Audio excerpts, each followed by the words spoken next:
Hi guys, Marian here. Welcome back to my channel. I quickly wanted to film this intro before I put my mask on because today's little field trip day. We are heading into the synagogue to meet with one of my rabbis to talk about death and Judaism. We're continuing on with the video I uploaded earlier this week, and I wanted to get his take on Jewish rituals around death and mourning and some spiritual questions about where we go when we die, and just to talk about some of the details of what you can expect if you're attending a Jewish funeral or going to sit shiva with someone. So let's go.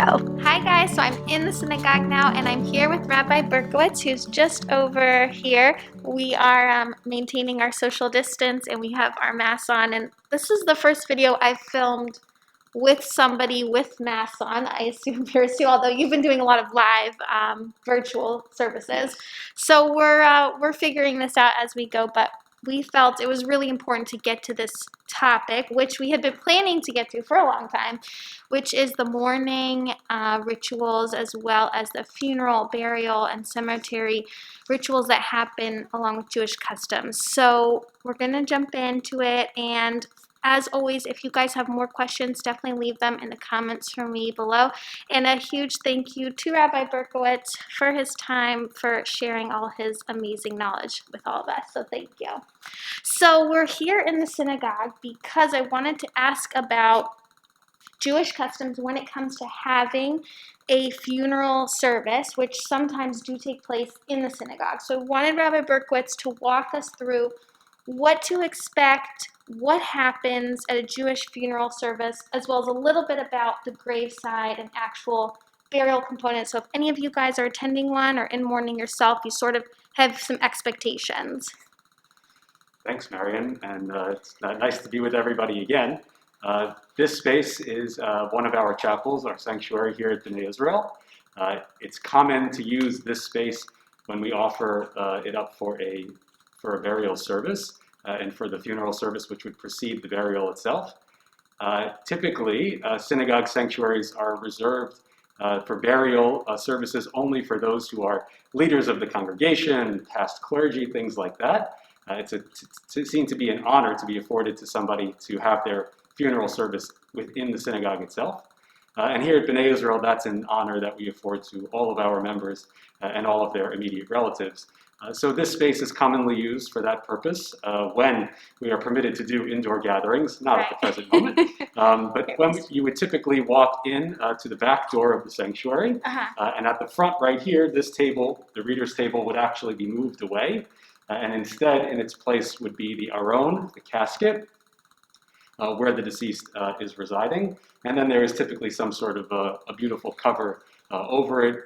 From community to community, it might say different things, it might have different images on it, but a way of honoring the deceased. There's always somebody present with the casket. That person is called a shomer, a guard. That person is always there, typically reciting verses from the Psalms in order to make sure that the soul of the individual and the body itself is always being guarded, because that's a very important precept within Jewish life, is to have ultimate respect for the body of the deceased from the moment of passing all the way through the burial itself. After the funeral service is complete, then there's sometimes a second service, or it can all be combined at the gravesite.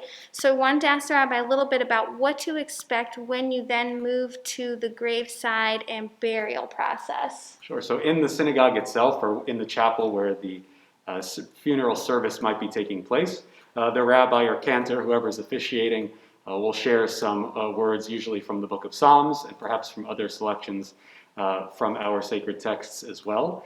Then there will be eulogies that are offered typically by the officiant and sometimes relatives of the deceased. And then once you leave the cemetery, once you leave the synagogue itself and move to the cemetery, at the grave there's a series of prayers that we recite as well. It's customary that when the body is taken out of the hearse, you stop 7 times in between the hearse and the actual grave in order to demonstrate your reticence in performing this action, even though it's something you must do. And during that time, there's a particular set of prayers that are recited by the rabbi or by the cantor. And then at the grave itself, you participate in the burial process.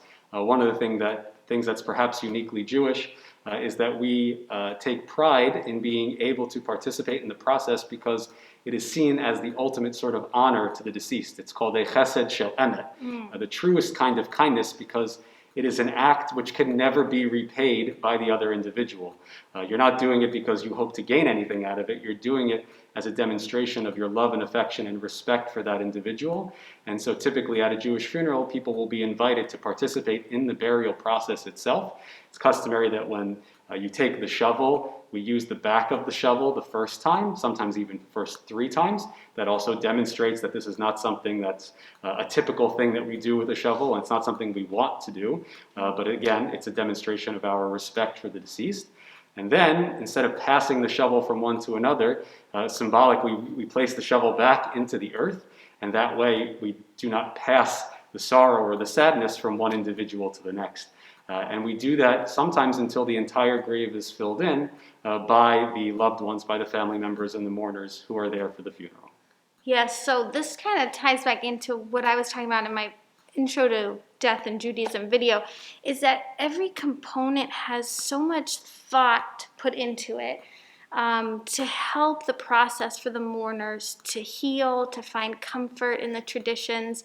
So when you attend a funeral, you might not even notice these little things like the shovel being backwards or how they don't hand it, but they're all so thoughtfully put in place. And I think that the whole year of mourning continues that tradition of helping us have something to grasp onto, some tradition, some ritual to guide us through this process, because it can be so painful. And so that's why I wanted to ask the rabbi about these little details within the burial, because they're all so meaningful and they're not, just random, of course.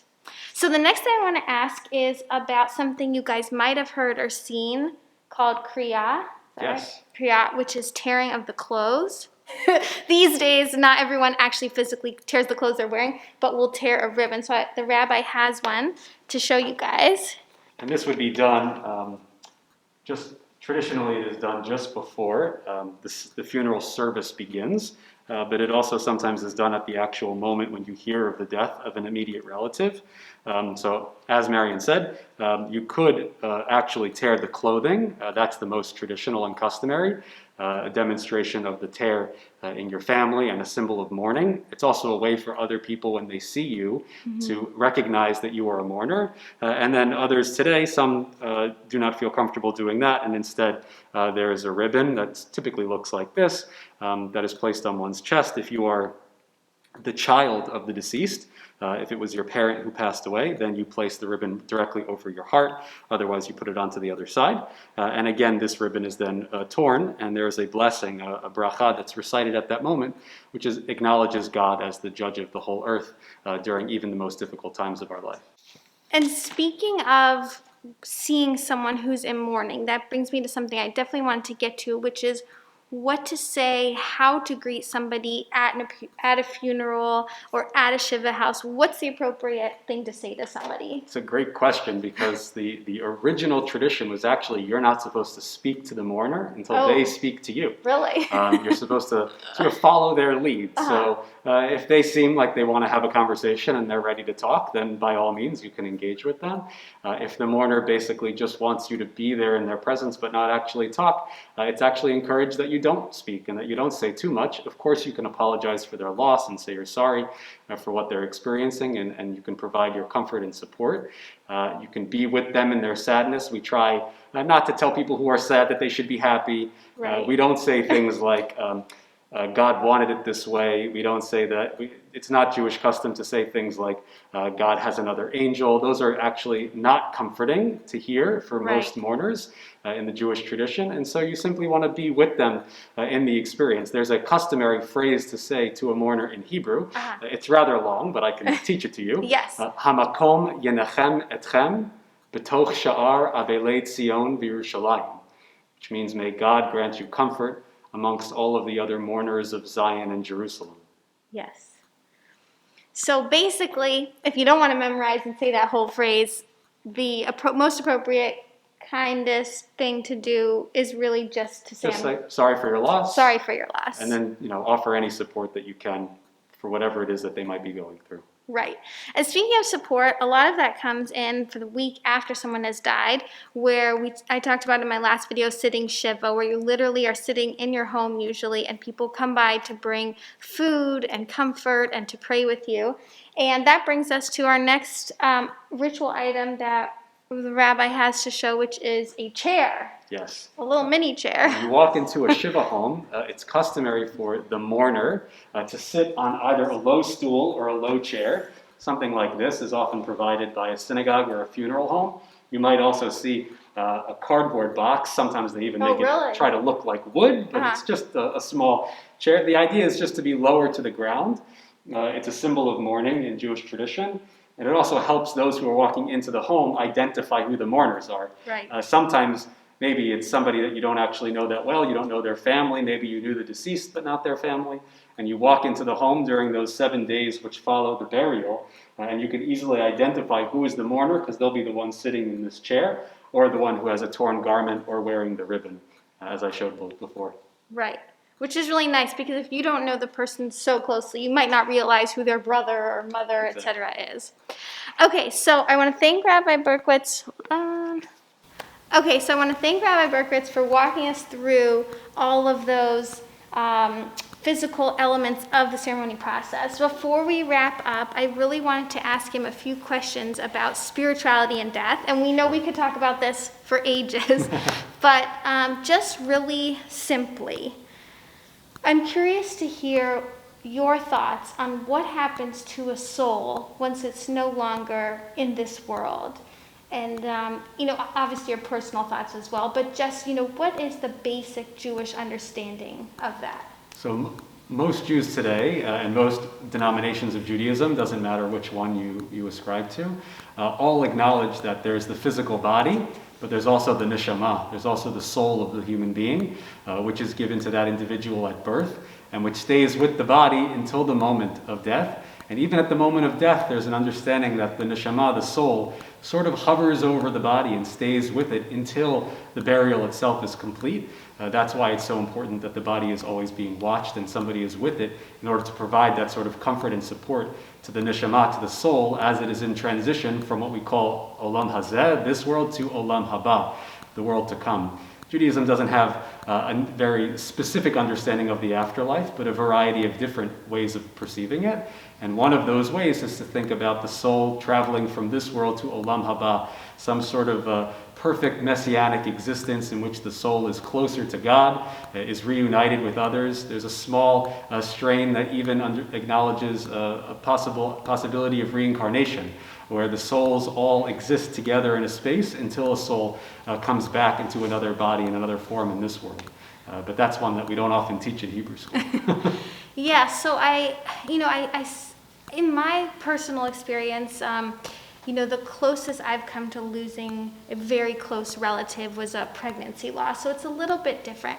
But I sometimes, feel a connection of the souls. I consider myself a spiritual person, and sometimes I'll think like that I could sense like my grandmother who has passed nearby.